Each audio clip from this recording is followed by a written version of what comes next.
Welcome back to the Deep Dive. Today, we are really opening up a file that's just dripping with desperation, I think. It's fueled by obsession, and it seems guided by, well, a family legacy of absolute wickedness. Our focus today is entirely on Luna Nozawa.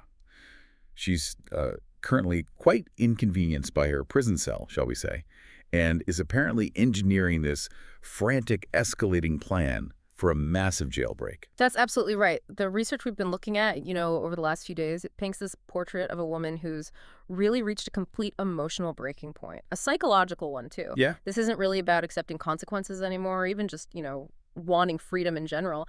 The sources make it quite clear Luna's singular goal is Will Spencer. Will. Always will. Yeah, and escaping prison is just, well, the necessary first step to reclaim him, seemingly by any means possible. So our mission today, it feels pretty specific and honestly rather alarming.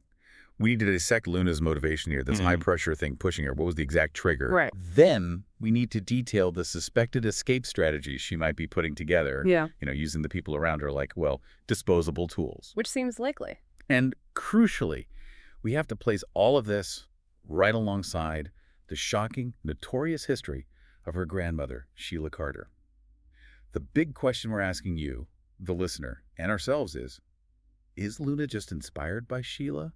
Or has she fully opened up the complete wicked playbook, that playbook that's ruined and sometimes ended so many lives? And what the deep dive really emphasizes is just how chilling this parallel is. The sources are pretty definitive, drawing a direct line between Luna's current behavior and Sheila's past tactics. Right. Sheila Carter was, arguably the world's foremost master manipulator. Yeah. Especially good at turning people within institutions, wardens, doctors, guards, into her personal instruments of chaos. No, she had a knack for that. And Luna appears to be following this blueprint almost step by step, which means the risk to anyone she's currently cultivating as an ally is not just high, it's genuinely catastrophic. That sets the stage perfectly, I think. We can't really understand the extreme measure of a jailbreak without first getting a handle on the emotional violence that triggered it. This isn't rational thinking. No, not at all. It's frantic. It's targeted rage. Yeah. Exactly. So Luna's locked down, right? And the reports describe her state as frantic. But what's fascinating and telling is that the trigger wasn't legal. It wasn't, say, a denial of bail or a failed appeal. Well, what was it then? It was utterly mundane, almost tragically modern, really. It was a social media post, a photo she saw from behind bars. A photo. That's it. That's the sign of lunatic Luna then, isn't it? That's the label the sources are using right now. It seems so. She saw something completely outside the prison walls, and that drove her internal panic.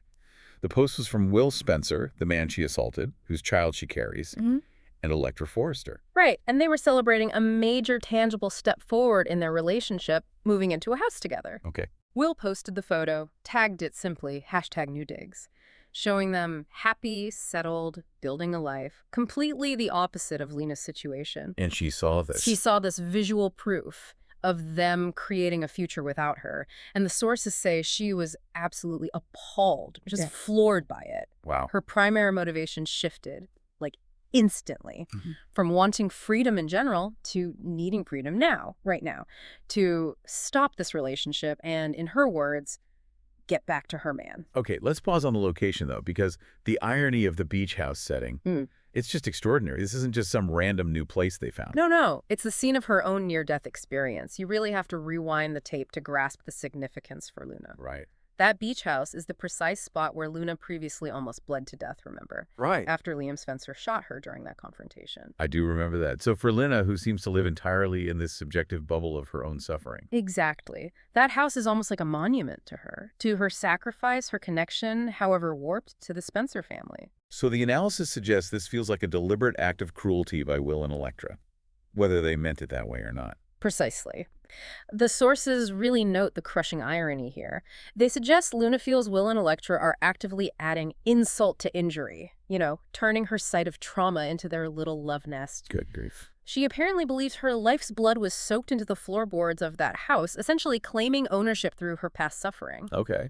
So to see them move in happy with that simple #NewDigs tag, It transforms her irrational need to escape into what feels like, in her mind, a justifiable act of vengeance. Right, a mission. Yeah, this emotional trauma is the engine. It's driving her entire jailbreak strategy now. So she's trapped, she's furious, and her first instinct, even while locked up, isn't to, like, prepare for trial or anything rational. It's manipulation. She's testing the system. Immediately. The sources specifically mention her whining to her favorite prison guard. And the fact that she has a favorite prison guard already at this stage, that's a huge red flag. It shows successful, probably advanced manipulation. Yeah, that's not good. That guard is already showing dangerous leniency, proof they've been psychologically compromised. I mean, think about the sheer audacity of it. The guard is the one showing prisoner Luna photos of Will Spencer, The man she assaulted. the very man Luna is incarcerated for assaulting. This relationship is way beyond professional boundaries. It's already a massive liability for the prison system. Luna is just masterful at finding the weakness in any structure. She's priming the pump then. Yeah, and Not just with the guard, but also with her cellmate, Larson. Larson sounds like a classic jailhouse accomplice type. oh, definitely. Larson is described in the research as genuinely insane and, conveniently for Luna, up for anything. Perfect. Makes her the perfect, volatile, unpredictable element Luna needs for a high-stakes escape plan. And we know they've already tried one scheme together, one that failed. Right, that previous attempt. It involved violence staged for sympathy, didn't it? Exactly. Larson roughed Luna up, made it look like an attack by other inmates to try and gain sympathy for her immediate release. What was the story? The false claim was that Luna was terrified for her life and, of course, the life of her unborn Spencer heir, playing the victim card hard. But it didn't work. No. What the research confirms is that this ploy failed completely because, frankly, the Spencer and Logan families are too savvy. Will, Katie Logan, Bill Spencer. They didn't buy the act for a second. They know her too well. They're far too familiar with the depths of Luna's deception, and this failure is critically important.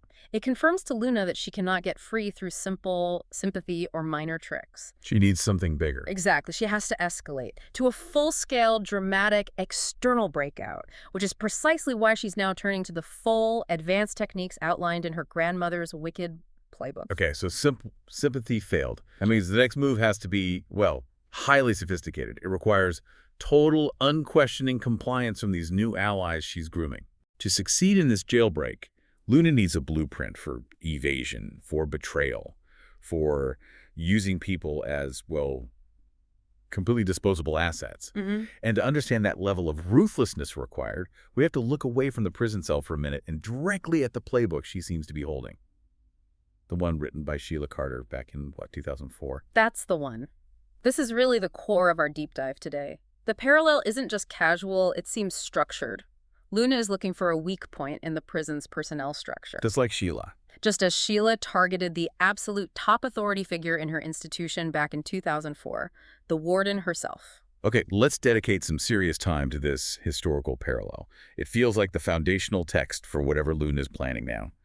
The source story meticulously details Sheila Carter's intricate, deeply cynical relationship with Warden Janet Weber, also known as Sugar. Yes, Janet Weber, or Sugar. She was the warden of the facility where Sheila was being held back then. And the analysis shows Sheila didn't rush this. It wasn't overnight. Yeah. The sources call Sheila sneaky and conniving. It suggests a deliberate, gradual grooming process. She didn't overpower the warden with force. She befriended her. She befriended her. She identified Janet Weber's emotional vulnerabilities, maybe loneliness, maybe a desire for excitement, who knows. And she manipulated that weakness until she convinced the warden to actively help her escape. Wow. That's next level manipulation. It wasn't a quick threat. It was a slow psychological seduction into criminality, turning a warden into an accomplice. And the result wasn't just Sheila slipping out quietly. The conspiracy was so total that Sheila escaped, and Warden Sugar completely abandoned her career, her life, her position of authority to flee with Sheila. It was a total co-conspiracy, a full international flight from justice. They were in it together. Incredible. And their destination was perfectly calculated for maximum drama, of course, South America. Why South America? Because it conveniently coincided with the much-anticipated wedding of Ridge Forrester and Brooke Logan. Sheila's crimes always had this performative element. Right. She needed an audience. Her initial act was getting free, sure. But the purpose of that freedom was immediately to wreak havoc on the people she hated the most. the Forresters. So her escape quickly escalated into, what, high-stakes international kidnapping. Yeah. She didn't just crash the wedding. Oh, she detonated it, absolutely. The sources report this rapid escalation of offenses. First, Sheila kidnapped Ridge. Then, in true dramatic fashion, she snatched Brooke, held them both captive in some remote location. This wasn't just personal vengeance then. No, this is calculated warfare against the Forrester family. And it had a very specific financial motive attached to the chaos, which shows Sheila's ability to leverage her escapes for money. Okay, what was the money angle? Yes, the ransom demand was astronomical, even for back then. $100 million. $100 million. $100 million. Demanded from Ridge's biological father, the powerful and hugely wealthy Massimo Marone. This detail shows that Sheila's prison breaks were never small, local things. They were always leveraged for maximum financial destruction against her targets. She understood the price of fear. That highlights a really crucial difference, maybe, between a desperate escape and Sheila's playbook. Sheila always planned the next step, which included financial security. Luna seems focused solely on will. That's a great point. The analysis suggests Luna is relying on the hope of a Spencer payout eventually, maybe through the child, whereas Sheila secured a tangible commitment or demand of $100 million. Right. But either way, the conclusion of that particular escapade, pure, unadulterated chaos. And it ended with Sheila succeeding, at least temporarily, in disappearing completely. Describe that chaotic conclusion, because it sounds like a blueprint for the kind of diversion Luna might try to stage now. Well, during the confrontation, when the Maroons and Forresters tried to get the hostages back, a massive, violent brawl just broke out. Total confusion, remote location, sudden spike in violence. All of this created the necessary cover. Perfect conditions for escape. Exactly. Amidst the complete mayhem, Sheila and Sugar just managed to slip away together. Vanished into the South American jungle. Law enforcement was utterly defeated by Sheila's psychological manipulation and her tactical timing. And she successfully vanished for a significant time, right? Later resurfaced using an alias in Toronto. That's right, which confirms that Sheila's methods offer a pretty strong blueprint for long-term evasion. And that's exactly what Luna needs if she actually hopes to raise the Spencer heir outside of Bill and Katie's powerful reach. But here's the kicker, right? What's truly fascinating and deeply relevant to Luna's situation now, and this is maybe the key takeaway for you, the listener, is that the real danger of Sheila's playbook isn't the escape itself. No, it's the inevitable, brutal, and profoundly cynical betrayal of the very people she uses to get free. The scorpion sting. Precisely. The analysis relentlessly drives home this idea of Sheila's evil nature. She's often compared to a scorpion who stings everybody, even those who genuinely believe they are her closest confidants. And this applies specifically, violently to Sugar, the woman who risked everything, her career, her freedom, her life, because she honestly thought Sheila was her best friend. It's the ultimate cautionary tale, isn't it? Trusting a sociopath. Once Sheila no longer needed Sugar to maintain the conspiracy, the relationship just ceased to exist in Sheila's mind. And the sources detail this astonishing level of ruthlessness in the switch. Sheila tricked Sugar into getting extensive plastic surgery. Yes. Wait, let's sit with that for a second because that detail is crucial and genuinely terrifying. Sheila didn't just abandon her friend. She forced her, convinced her, to undergo medical procedures to become her weaponized twin. How do you even convince someone to do that? Exactly. Sheila convinced Sugar to get comprehensive plastic surgery to look exactly like her. Think about the psychological gymnastics involved. Convincing a formerly respectable warden to sacrifice her own face, her own identity for a criminal. It speaks volumes about Sugar's loyalty. And, more disturbingly, the total control Sheila exerted over her. Sheila literally engineered the perfect decoy. A living decoy. And once Sugar was a perfect doppelganger, the switch happened. Absolutely. Sugar wound up taking Sheila's place. The sources state she was placed in a psychiatric prison back in California, effectively imprisoned for Sheila's crimes. While Sheila, meanwhile, was free and clear, having used her supposed best friend as a decoy and a living sacrifice. That level of premeditated betrayal. It should absolutely terrify Luna's current allies.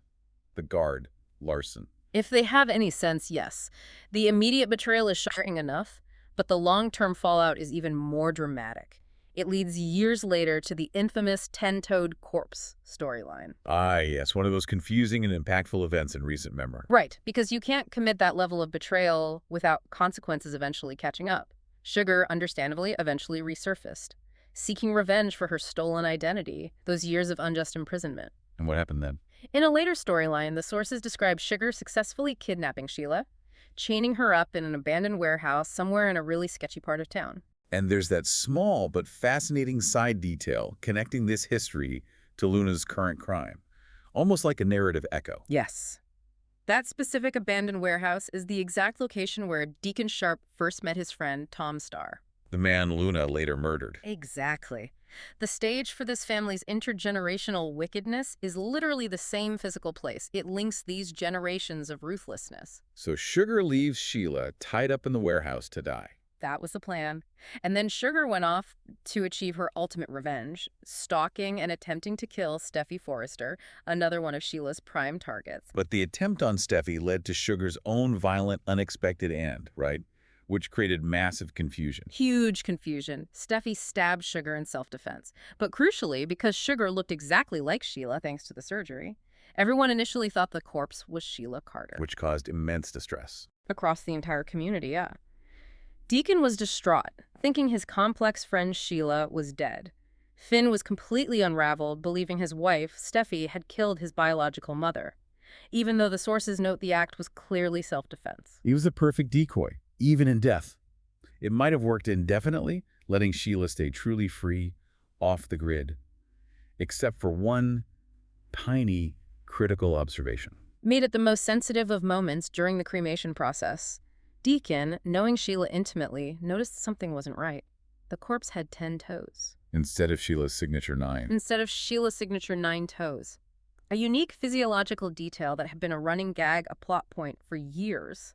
This physical difference confirmed that the victim Steffi had stabbed was Sugar, the plastic surgery double, not Sheila. And Sheila, naturally, resurfaced later. Of course, having somehow survived the ordeal in the warehouse. Classic Sheila. The reason we spend so much time on Sugar is because she is the walking, talking cautionary tale for the two people Luna is currently relying on, the guard and Larson. This is the blueprint for their inevitable ruin. Absolutely. The lesson for Luna's potential allies couldn't be clearer. Meeting Sheila ruined Sugar's life. It led to years of institutionalization, maybe worse, and ultimately resulted in her violent, stabbing death. So the sources predict Luna will do the same. Abandon or actively harm anyone who helps her escape. They predict she will view them as completely expendable the moment she secures her freedom.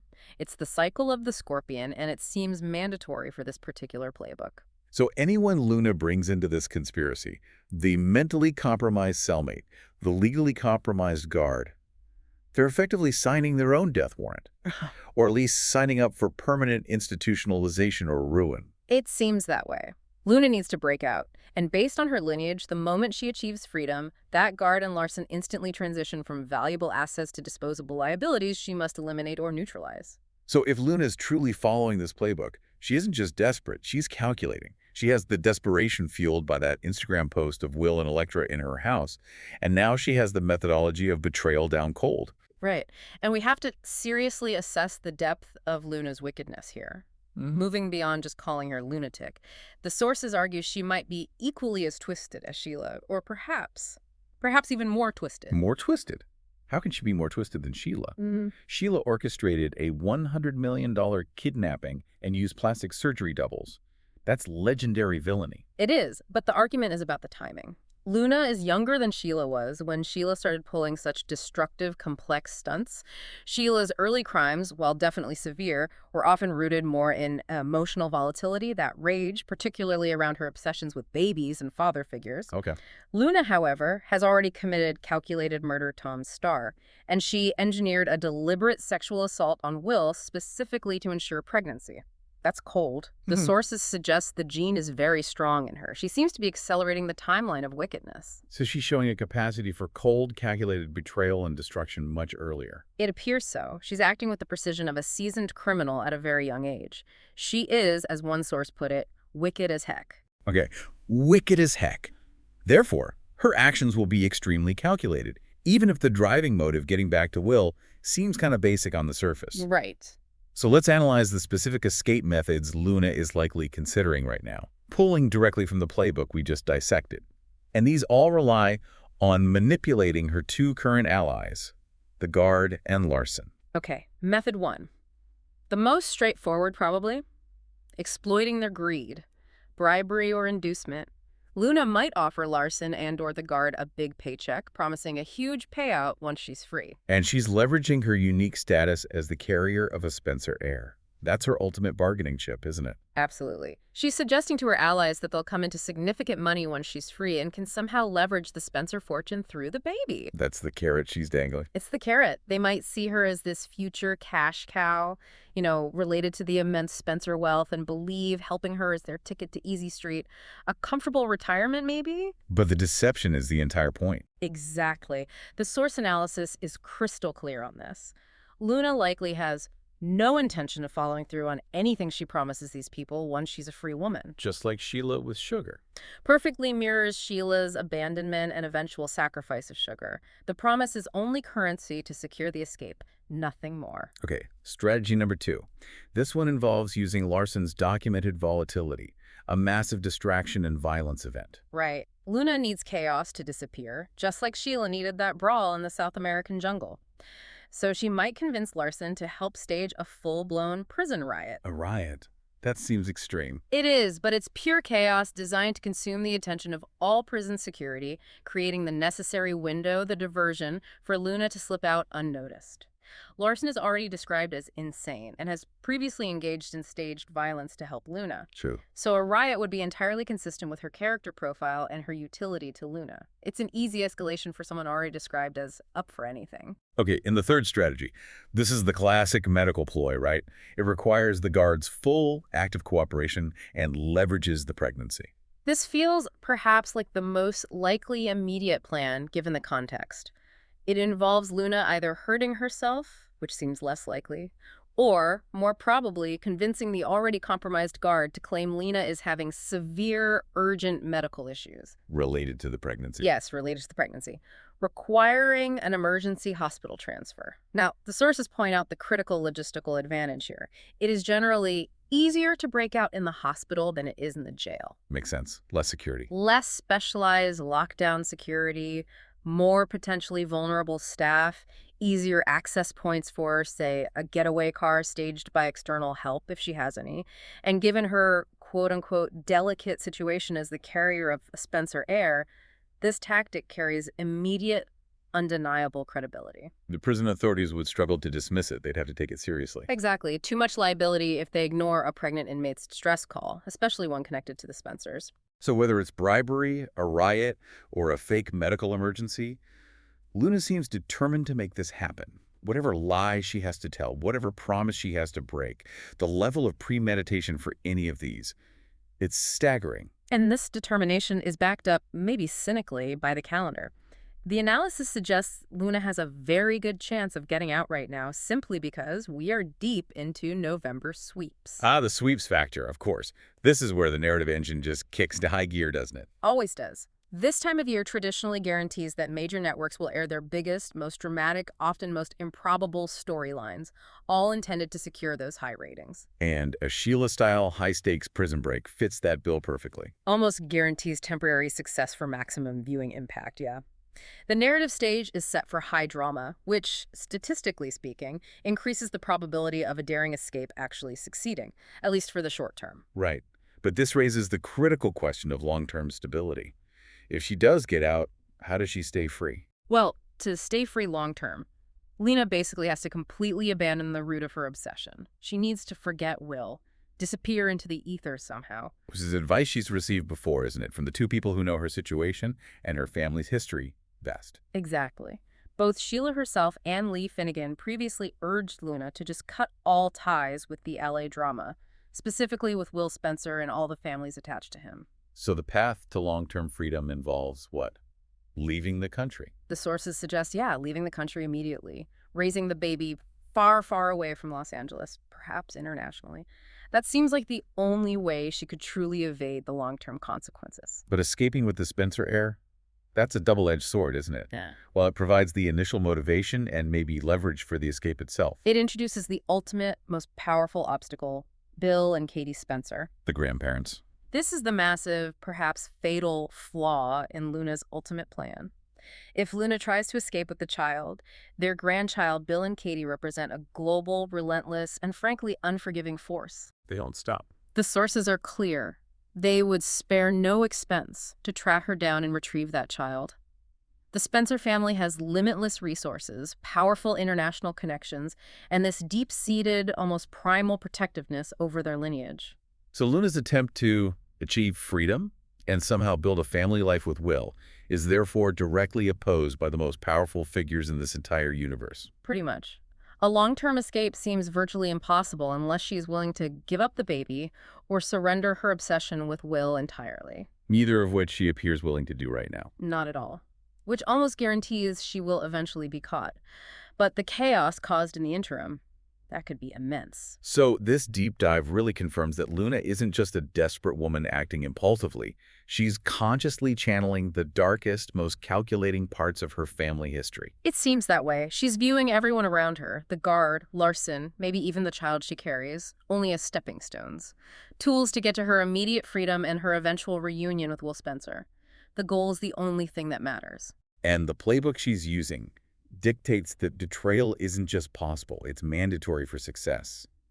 The question isn't if she will betray the guard and Larson. It's how viciously she'll abandon them, echoing the terrible fate of Sugar. Luna has the means, she has the extreme motive fueled by that social media rage, and she has the ruthless history of her grandmother to guide her every calculated move. And this all brings us back to that painful historical precedent we reviewed today. Sheila's escape using the Sugar blueprint. It ultimately cost Sugar her life, her identity, her sanity, everything. It did, a total destruction. So that is the dangerous question Luna's about to answer for all of us, isn't it? Considering that ultimate price paid by Sugar, what is the highest price Luna herself will be willing to pay? And maybe more importantly, what is the terrible, unavoidable cost she will make her unsuspecting allies pay to achieve her immediate, desperate freedom and that reunion with Will? It feels like a tragedy already in motion, just waiting for the fatal sting.